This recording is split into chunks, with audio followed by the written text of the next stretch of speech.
ఎందరో త్యాగమూర్తుల త్యాగఫలం ఆంధ్ర రాష్ట్రం. నేడు ఆంధ్రప్రదేశ్లో ప్రజలు సుఖ సంతోషాలుగా ఉన్నారా? ప్రస్తుతం ప్రజల మధ్య ఉన్న కులాల కుంపట్లు ఎవరి కోసం? చంద్రయాన్ రాకెట్ యుగంలో కూడా వర్ణ విభేదాలు దేనికి సంకేతాలు? రాజకీయ పార్టీల నేతలు ఏం చెప్తున్నారు? నేటి కాలంలో ప్రపంచాన్ని శాసించే మన యువత మేధాశక్తి ఏం కోరుకుంటుంది? తెలుసుకోవాలంటే ఆంధ్ర యువగలం. ప్రజల మాటే మా నోట. నమస్కారం. ఆంధ్రప్రదేశ్ ఖనిజ శాఖలో ఏం జరుగుతుంది? ఒకే శాఖకు సంబంధించినటువంటి 3 ఇంపార్టెంట్ డిపార్ట్మెంట్లకు ఒకే అధికారి బాధ్యతలు నిర్వహించడం అనేది ఇక్కడ విచిత్రంగా కనిపిస్తుంది. ఆంధ్రప్రదేశ్ ప్రభుత్వానికి నెలకి 100 కోట్ల రూపాయలు ఆదాయం తెచ్చేటటువంటి శాఖలో 3 విభాగాలు ఉంటాయి. ఆ 3 విభాగాలకు సంబంధించి ఒకే అధికారి బాధ్యతలు నిర్వహించటం ఏంటనేటటువంటి ప్రశ్న ఇప్పుడు ఉత్పన్నమవుతున్నటువంటి పరిస్థితి కనపడుతుంది. ఆంధ్రప్రదేశ్ ఖనిజ శాఖ, ఏపీ ఎండిసి, అదేవిధంగా ఈ 2 శాఖలకు సంబంధించి ప్రభుత్వ సెక్రటరీ, అంటే ఈ 3 శాఖలు ఒకే అధికారి చేతిలో ఉన్నాయి. అది ఆంధ్రప్రదేశ్ ఐఏఎస్ అధికారి ప్రవీణ్ కుమార్ చేతిలో. ఇంతకీ ప్రవీణ్ కుమార్ ఏదో చేశాడు, లేకపోతే ఏదో అక్కడ ఏదో జరిగిపోయింది అనేది విషయం కాదు. అంటే ఆంధ్రప్రదేశ్ ప్రభుత్వానికి అత్యంత ఆదాయాన్ని సమకూర్చేటటువంటి కీలకమైనటువంటి శాఖకు సంబంధించి ఒక ప్రపోజల్, అంటే ఒక కాంట్రాక్టర్కు సంబంధించి ప్రపోజల్ ఆయనే అప్రూవల్ ఇస్తాడు. అక్కడి నుంచి ఆ పైన ఉన్నటువంటి కార్పొరేషన్కి వెళ్తుంది. కార్పొరేషన్లో కూడా ఆయనే మళ్ళీ దానికి సంబంధించినటువంటి మోడిఫికేషన్ ఇస్తారు. తర్వాత ఈ 2 కలిపి మళ్ళీ ప్రభుత్వంలో ఉన్నటువంటి సెక్రటరీ దగ్గరకు వెళ్ళి ఆ ఫైలు తుది రూపం చేరుకుంటుంది. అంటే 3 సందర్భాల్లోనూ 3 స్థాయిల్లోనూ కూడా ఒకే అధికారి ఉండటమే ఇక్కడ ప్రశ్నార్థకమైనటువంటి పరిస్థితి కనబడుతుంది.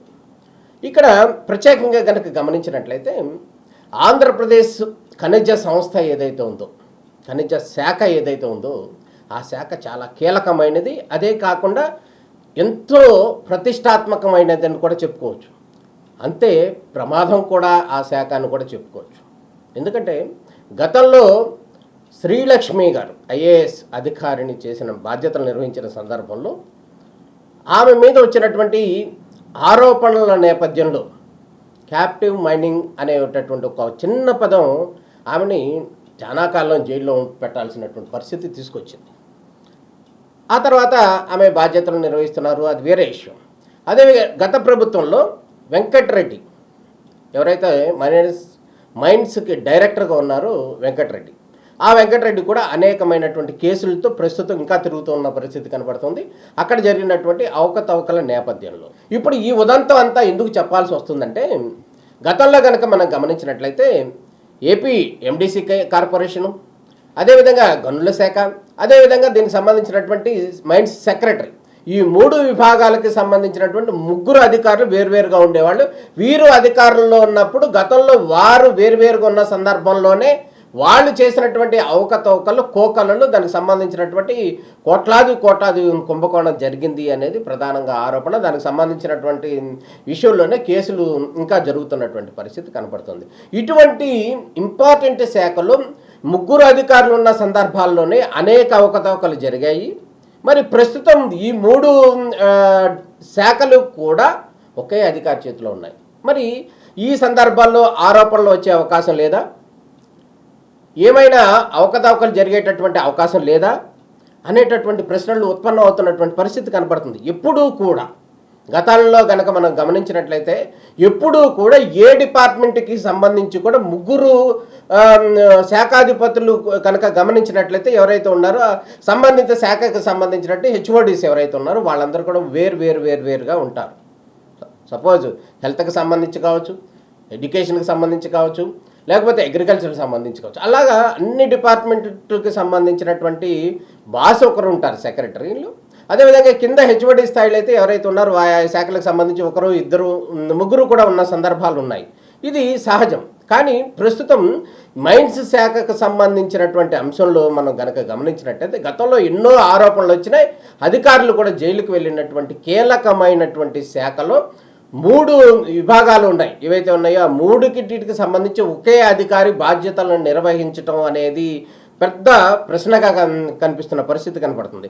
ఈ మైన్స్ శాఖ గనక గమనించినట్లయితే కొల్లు రవీంద్ర మంత్రి బాధ్యతలు నిర్వహిస్తున్నటువంటి పరిస్థితి కనపడుతుంది.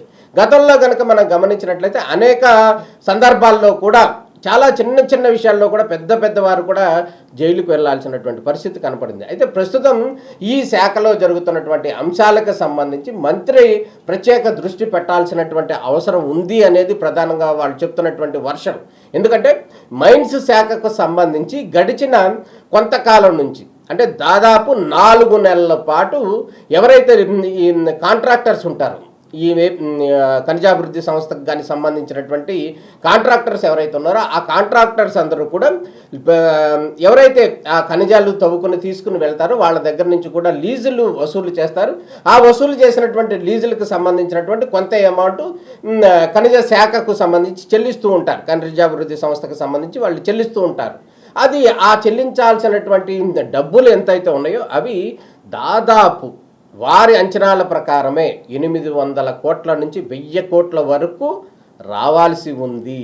అంటే ఇక్కడ సంస్థకు సంబంధించి అంత మేరకు నష్టం వాటిల్లిందని క్లియర్గా వాళ్ళు చెప్తున్నారు. ఈ నష్టానికి కారణం ఎవరు? కాంట్రాక్టర్ల దగ్గర నుంచి కూడా డబ్బులు వసూలు చెయ్యొద్దు అని వీళ్ళకి ఎవరు చెప్పారు? ఎందుకు వీళ్ళు ఆపేశారు? ఒకవేళ వీళ్ళు వసూళ్లు చేశారా చేయలేదా దాంట్లో కనుక గమనించినట్లయితే ఎవరు సూత్రధారి, ఎవరు పాత్రధారి? 1000 కోట్ల రూపాయలు ఆంధ్రప్రదేశ్ ప్రభుత్వానికి రావాల్సినటువంటి డబ్బులు ఏవైతే ఉన్నాయో అవి తీసుకోకుండా కూడా ప్రభుత్వ పెద్దలు పూర్తిగా ఫెయిల్ అయ్యారనేది ప్రధానంగా వినిపిస్తున్నటువంటి వర్షం. అందుకే అందులో భాగంగానే ఈ 3 శాఖలు ముగ్గురు కనుక విడివిడిగా ఉన్నట్లయితే ఇటువంటి సమస్య వచ్చేది కాదు అనేది ప్రధానంగా వినిపిస్తున్నటువంటి వర్షం. దీంట్లో కనుక గమనించినట్లయితే ఈ 1000 కోట్లకు సంబంధించినటువంటి నష్టపరిహారం ఎవరిస్తారో ఆంధ్రప్రదేశ్ ప్రభుత్వానికి? అసలు కాంట్రాక్టర్ల దగ్గర నుంచి ఎందుకు వసూళ్లు చేయలేదు, చేశారా? దీనికి సంబంధించినటువంటి పూర్తి స్థాయి విచారణ చేయాల్సినటువంటి అవసరం ఎంతైనా ఉంది. దాంట్లో భాగంగానే మనం గమనించాం, ఇప్పుడు ఒక స్థాయిలో ప్రపోజల్స్ ఇస్తారు, ఇంకో స్థాయిలో వెరిఫికేషన్ చేస్తారు, ఇంకో స్థాయిలో పూర్తి స్థాయి అప్రూవల్ ఇస్తారు. ఇక్కడ దీనికి సంబంధించినటువంటి ఖనిజాల శాఖకు సంబంధించినటువంటి వర్షంలో ఇక్కడ అప్రూవల్ ఇచ్చేది ఒకరే, దాన్ని మాడిఫికేషన్ చేసేది ఇక్కడే ఒకరే, అదేవిధంగా దానికి సంబంధించినటువంటి ప్రపోజల్ ఇచ్చేటటువంటి అధికారి కూడా ఒకరే. ఇక్కడ 3 స్థాయిల్లో ఉన్నటువంటి అధికారులందరూ కూడా ఒక్కరే ఉండటం అనేది అనుమానాలకు తావిస్తుంది. అదేవిధంగా ప్రభుత్వ పెద్దలు కూడా దీని మీద ప్రత్యేక దృష్టి పెట్టాల్సినటువంటి అవసరం ఉంది.